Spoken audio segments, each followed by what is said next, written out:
आचार्य घनश्याम नारायण पांडे, प्रथम सहायक नागाजी सरस्वती शिशु मंदिर, मठ नागाजी, भृगु आश्रम, बलिया।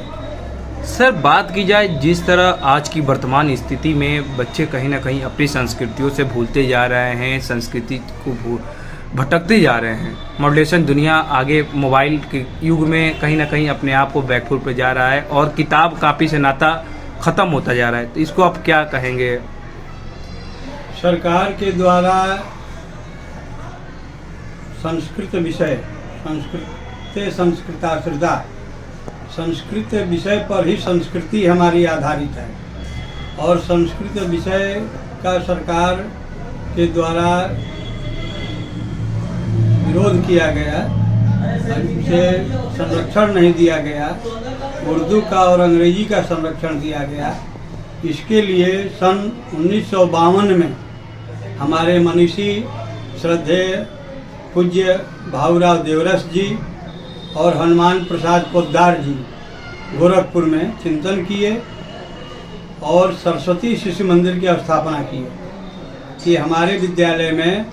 मुख्य रूप से 5 आधारभूत विषय की पढ़ाई अवश्य होगी, जिसमें संस्कृत शिक्षा, नैतिक शिक्षा एवं आध्यात्मिक शिक्षा, संगीत शिक्षा, योग एवं व्यायाम शिक्षा, शारीरिक शिक्षा, इन 5 आधारभूत विषयों को रख करके पढ़ाई शुरू की गई, जिसका लगातार शहरों में विकास को देख करके हर शहर के लोग प्रयास किए कि हमारे यहाँ यह विद्यालय खुल जाए। इसमें संस्कृत से संस्कृति की रक्षा होती है, अतः संस्कृत की शिक्षा अवश्य दी जाती है और भैया बहन भी बहुत तेज़ी से, अभिभावक भी प्रयास करते हैं कि सरस्वती शिशु मंदिर में सरकार विहीन, जो सरकार से युक्त जो विद्यालय है उसमें संस्कार नहीं मिल रहा है, अंग्रेजियत ला दी जा रही है। इसलिए हमारे यहाँ सरस्वती शिशु मंदिर में संस्कार युक्त बोल दिया जाता है और संस्कार की पढ़ाई होती है। संस्कार के लिए संस्कृत की पढ़ाई होती है, नैतिक शिक्षा की पढ़ाई होती है। हम अपने को जाने कि हम क्या थे और क्या हैं, इसलिए हमारी प्राचीन धरोहर जो है नैतिक शिक्षा और वेद, उपनिषद, इन सब चीज़ों को लेकर के एक संस्कृति बोध परियोजना विभाग बना, जिसके अंदर संस्कृति प्रश्न मंच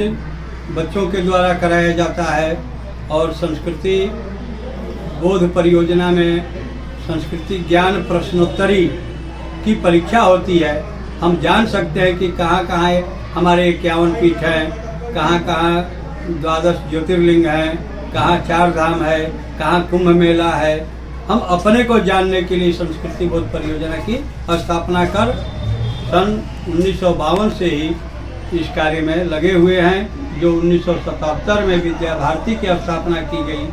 और उसके बाद संस्कृति बोध परियोजना के माध्यम से अपनी संस्कृति का विकास कर रहे हैं। ठीक सर, बहुत बहुत धन्यवाद सर।